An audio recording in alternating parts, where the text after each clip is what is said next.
Buterev Failures exclusive tusinzira okubanga tukuweereza wakola kyamengo ya subscribing ku mukutu gagadde akwe tusinzira okubanga tukusembereza ensonga semasonga anosobola okubanga temunango zekanyanga zikusangawo in your comfort zone mu nsonga za lero ansobola okugamba temunange byo ebitiisa bingi His Excellency Robert Kyagulanyi Ssentamu akyakala atidde ku nsonga y'okuba nti ate General Museveni n'abalala bonna bagenda kuba bateekebwako sanctions wabula nga ate omulamizi omukulu Dr. Esther Kisache avuddeyo nabeera ng'ayingirira ensonga zino ezokuba nti munange waliwo okunyigirizibwa kwagamba nti okutambulira ku side ya His Excellency Robert Kyagulanyi Ssentamu era mbikwetikiddwa obyekanya wabula nga ate byonna nga bikyagenda maaso shekeshtiye abamwambalidde dda kyokka nga ate okwanukula okubadde kwa kukola kiraamo anagamba nti tagenda kubanga ate munange ava ku kwogera ebyo byonna ate munange bibi ebitambulira mu gavumenti ya kuno era agenda kuba abiremerako kale nno video gi liking egikone mukono ekigalo osobola okubanga ate munange twekkanya kubaka nga buno bwaleero osobola okubanga ate munange bagaliza n'ab'enjawulo bonna abanjagadde okubanga ate munange abekkanya ku nsonga zino wabula ate mukalero singa oba omaze okubanga ogilikinga akansooke nkujjireko ku recap ate munange ya video ya leero osooke bekkanye biki bye tugenda okubanga twogerako oba nga tulaba okomawo tengereko n'ensonga zino mu butongole Katonda kyatutegekedde mwabakyali abato mwe mumanyi oba mugenda kubeerawo mutya mu Uganda eno ng'ebintu bigenda maaso mu mbeera nga birimu kati kyenyamiza twagala Museveni twagala mutabani we Muhoozi twagala ne bano bonna abatemu abayita ba general bonna batekebweko nti era njagala okubulira olunaku lwa leero nti development zigenda mpola naye kyetufuna tuba tukifunye olunaku lugenda kukya nze nga nkyogera ng'asaaga olunaku lugenda kukya ekooti y'ensi yonna efulume ekibaluwa kibakuntumye nga Museveni ne bwe bamukwatira Tanzania oba Congo bamukababo bijje kabagamba gwe tukutwalawa mu kooti yansi yonna ekyo kitwagala kubanga Museveni criminal is an international criminal aina ebikolobero bingi aina emisango gye bayita crimes against humanity gyakomitinze gyagenda maaso n'okuzza ebigendero by'omukulembeze aliko n'Amini bifaanagana kufira mu ntebe ekinyalo nti Amini yakirangirira oniyagala tujja kugenda yampu naye ng'ebigendero bye We call upon the international community to treat General Museveni exactly how they treated Idi Amin, because Idi Amin did what he did to Ugandans for only 8 years. Museveni has done much worse to the people of Uganda, and it has been for 40 years and counting. In the home of, Robert Kyagulanyi, has a crime been committed there? These are things we are talking about. You can't have it. How can we claim we have a rule of the rule of law in Uganda when you can, Enkowe bafune banyiga nzo batto bappe waliwo pati ekyalo batte walinze bafune banyiga kyekigambo kyange oba bansunirako awo nze simanyize kikulu byonna bafune banyiga enkowe bafune banyiga kate ndoza temujja kubuuza yalamawa Abuterevu ensonga ezo nga bw'ozirabyeko mbeera ya njawulo nga bw'ozirabyeko nkutemedde ku nsonga zetugenda okubanga ate twekkanya mu kaseera kano oba zenkuleetedde osobola okubanga ate munange wekkanya mu kaseera kano mu byaleero His Excellency Robert Kyagulanyi Ssentamu gye buvuddeko nga ne mu kaseera kano ate munange akyakalatira agamba nti basajja bakulu ate munange bonna abateekawo embeera enyigiriza munnayuganda mu nsi ye balina okubanga ate munange bateekebwako envumbo mu mawanga ate munange wandiise agaba amagulu meeru basobola okubanga ate munange bakumako oba ate munange ensonga ezitambula ez'okubanga banyigiriza bannayuganda ate munange zirinnyibwa ku nfeete kyokka nga ate byonna nga bikyatambula biti omukyala Dr. Kisachi ate munange avuddeyo justice omulambiriro oba gwe wandiise omulamuzi eyaliwo wa kooti ensukkulumu wabula ate olw'embeera ezaatuukawoko mu kalulu ka 2021 n'asobola okubanga ate munange yagenda mu buwaŋŋanguse akozeseza obuyinza bwe era n'agamba nti ensonga ezitambulira ku His Excellency Robert Kyagulanyi Ssentamu omuli ez'okubanga ate munange yanyigirizibwa n'okunyigirizibwa eddembe lye nga y'omuntu gatako n'okubanga ate munange mu kaseera kano aliira ku nsiko famire yalumbibwa ate munange zirina okubanga zitunulwamu kale n'ab'enjawulo bagamba nti ekigenda okubanga kiva eno agenda kuba muliro gwennyini wabula nga ate olabyeko ne ku bakulu ab'enjawulo abavudde ne bategeeza nti ekituufu kiri nti General Museveni ate munange embeera zezatambulizamu ensonga ze zifaanaganamuko n'eza musajja mukulu Idi Amin Dada omugenzi oba president aliko ow'eggwanga lyattu Uganda eyatwambuza eggwanga lyattu Uganda okumala emyaka 8 His Excellency Robert Kyagulanyi Ssentamu yavuddeyo n'abeera nga ate munange asaba abazungu basobole okuba nga bakwasaganya General Museveni nga bwe bakwasaganya omusajja mukulu Idi Amin Dada. Kankugireko ku nsonga zino ate munnange mu butongole osobole okuba nga bekkanya ku katambi kano butya basajja bakulu ate munnange bavudde nababeera nga bateekawo ensonga y'okuba nga babackinga His Excellency Robert Kyagulanyi Ssentamu ku ky'okuba nti ate alina okuba nga General Museveni abeera akubibwako sanction okusinziira ku ki ekitambula ekigenda mu maaso mu ggwanga lyattu Uganda. Abalungi abatuwuliriza era abatulaba olunaku olwaleero tukyaddeko ewa Sheikh Ashraf Dembe. Sebo sanyusa okubalaba. Amannya agange Yeze Sheikh Ashraf Dembe akola ku bizibu by'enjawulo. Omuntu singa aba alina ebirwadde tumusomereddwa, tumuwa amazzi ga lukuya nga bw'obadde ogalaba, tugenda abantu ku kyoto ne twokya emizimu emibi egibabaamu n'okulomba edduwa. Abantu singa abeera ng'ali wano atuuse sobola okumulombera edduwa, ne waba atatuuse nga mpadde amannya ge naye ng'ali wala. Naneetaase enamba yange yeno eri 0707363711. Namwe bannyinaffe abali ebweru oyagala okuba nti oyagala okulombera ku dduwa ng'olina ebizibu, viza zibuze, amaka gakolongotana, sente zikola zimpita mu ngalo, ojja kumpeereza ekifaananyi kyo n'amannya go, ebyo byokka bijja kummala, nja kukulombera edduwa, ojja kutereera. Olunaku olusembayo mu mwezi mba n'edduwa eyawamu ffenna n'abalwadde bange abakadde n'abapya. Salaamu alaikum warahmatullahi wabarakatuh. Ebigendero by'omukulembeze aliko n'Amin bifaanagana kufiira mu ntebe. Ekinyero nti Amin yakirangirira oniyagala tujja kgendanga naye ng'ebigendero bye bimu. Omukulembeze w'eggwanga yatugambye ekigambo ekyewunyisiza eggwanga. Yagambye nti tamanyi nsonga lwaki Amin yeesiba ku bantu. Tamanyi lwaki ebinyekere neesiba ku bantu. Naye nga yatukola kasameka ana neteri kisanja kya myaka ano ba anti abaye nanchegera kulaga ebigendero teri kisanja kya myaka ebigendero by'omukulembeze aliko n'Amin bifaanagana kufiira mu ntebe. Ekinyero nti Amin yakirangirira oniyagala tujja kgendanga naye ng'ebigendero bye bimu. Kati we call upon the international community to treat General Museveni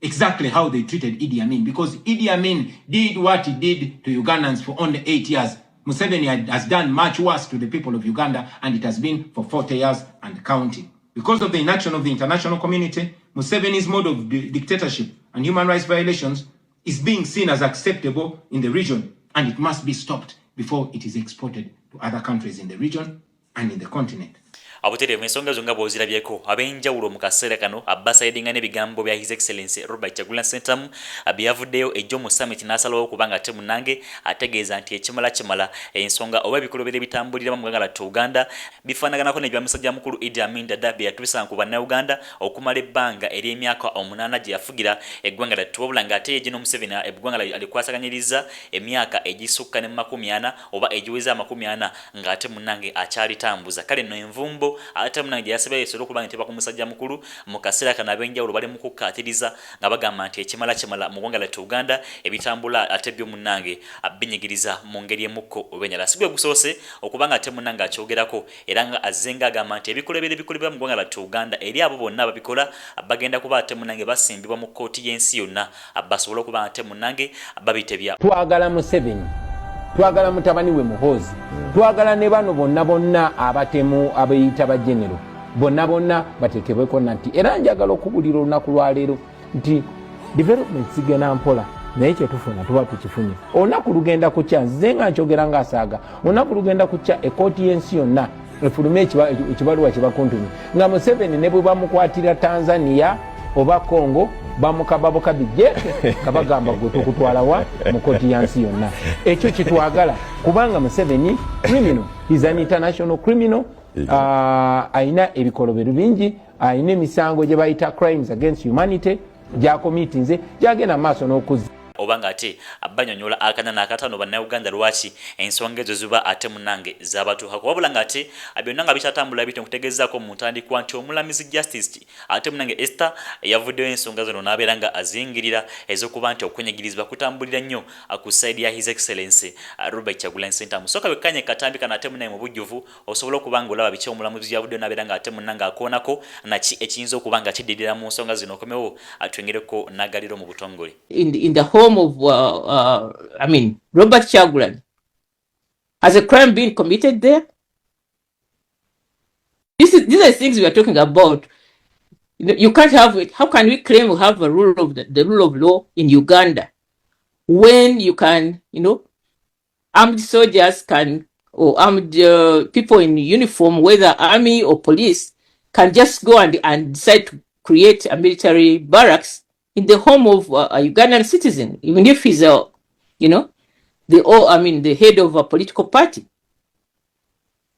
Even when we are doing investigations, you don't have those rights. And for how long do you cordon off if there's a crime, but there's no crime, but we have camped there because we are in leadership. These things must stop. For those who are in leadership, it's a shame to all of us. Let's not continue shaming. If you have no shame, personally, Uganda has a name. Uganda has a name. Let's protect our name, because all of us, we can't just turn into Kenyans or Americans or whatever it is. There's a process if you are lucky. But as long as we haven't assumed the citizenship of another country, we are Ugandans. But we can't have this situation where there are laws on private property, and as lawyers, we need to find a creative way of putting pressure on some of these things to stop. If you contest in an election, that is a political contest. But you also have a right to home, which is protected, and your privacy is protected under Article, I think, 26 of the Constitution. Is it 26 or 27? I haven't checked. So let's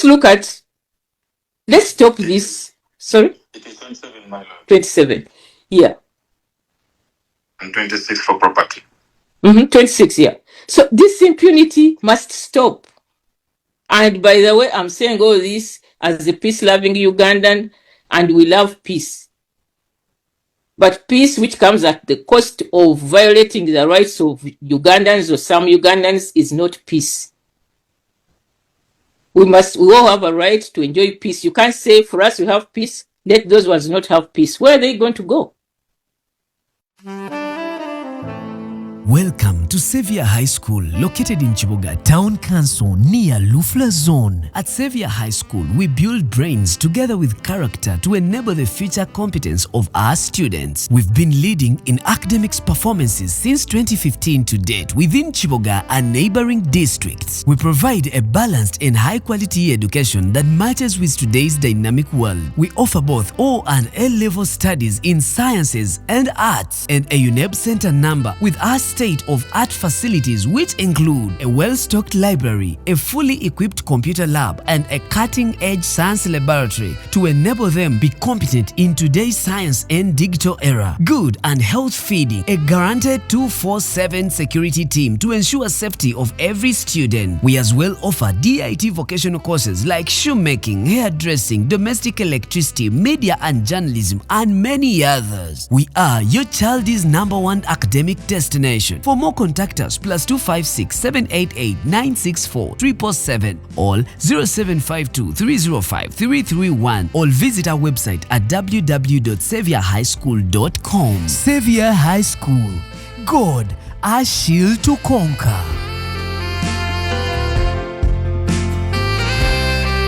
Ozirabyeko busungu bwerere kale no ngabagamba nti kyonna ekitatambulira mu mateeka akusaidia His Excellency Robert Kyagulanyi Ssentamu akirina okubanga ate munange check nenyibwa basobole okubanga ate munange bateekawo obwenkanya akunjuyi zombiri lobate akuludda lwa His Excellency Robert Kyagulanyi Ssentamu kyokanga ate abenanga bikyagenda maaso okugambyeko bankutegezezaako anti Sheikh kiti abaddenga musale nnyo mu nsonga zino ez'okuba nti ayogerayo ebyalaba nti bikyamu ebitambulizibwa gavumenti yakuno obulate mu kaseera kano bannaddiini banne babadde bamuyiikidde nga bagamba nti ekimala atolina ku mateeka ga ddiini okulaba ng'ate oyingirira ebintu ebitambuzibwa mu gavumenti yakuno. Kale no ye yavuddewo n'abeera ng'alama n'okulama n'agamba nti tagenda kubanga azikiza okujjawo kubanga ate munange agenda maaso n'okuba ng'akozesa omukisa gw'alina okulaba ng'ayogera ku biki ebinyigiriza bannayuganda wabula nga naye bimutwalira mu lwansonga nti bw'afuna services ez'enjawulo nga munange zinyigiriza akitegeeza nti munange zinyigiriza ne munnayuganda omulala oba munnayuganda yenna owa wansi byayitamu nga bimunyigiriza ne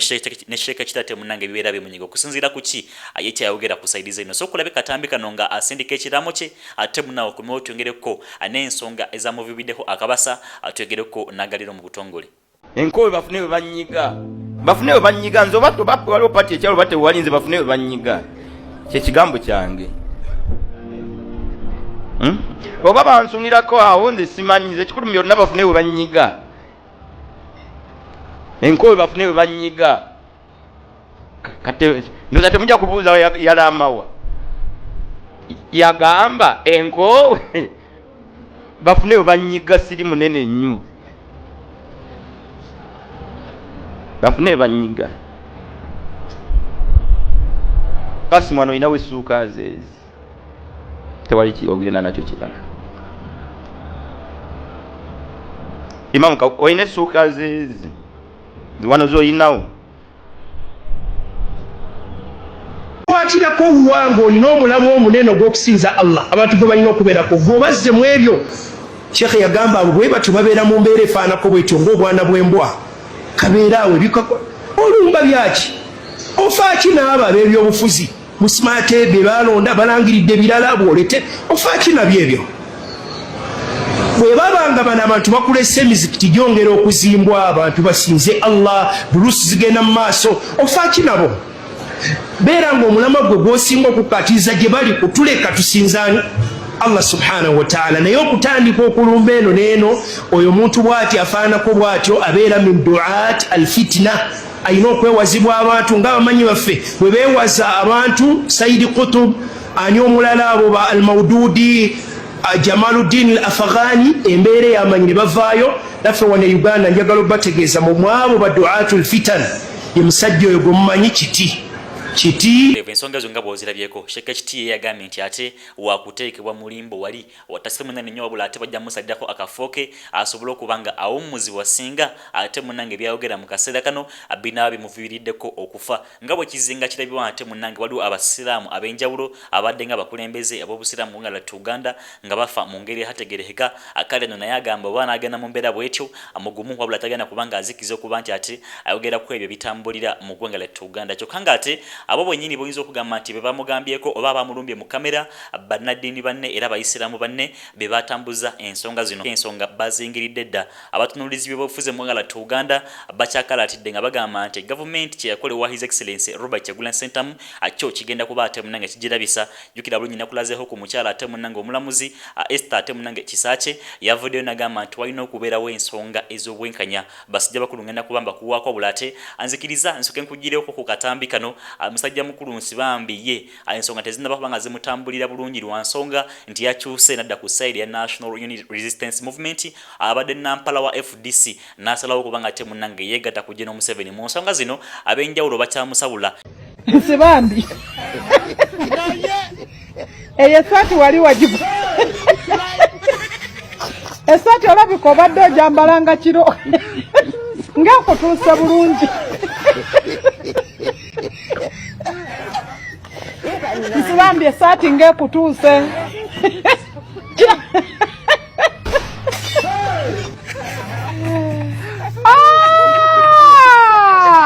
eno Uganda oseka bw'okaaba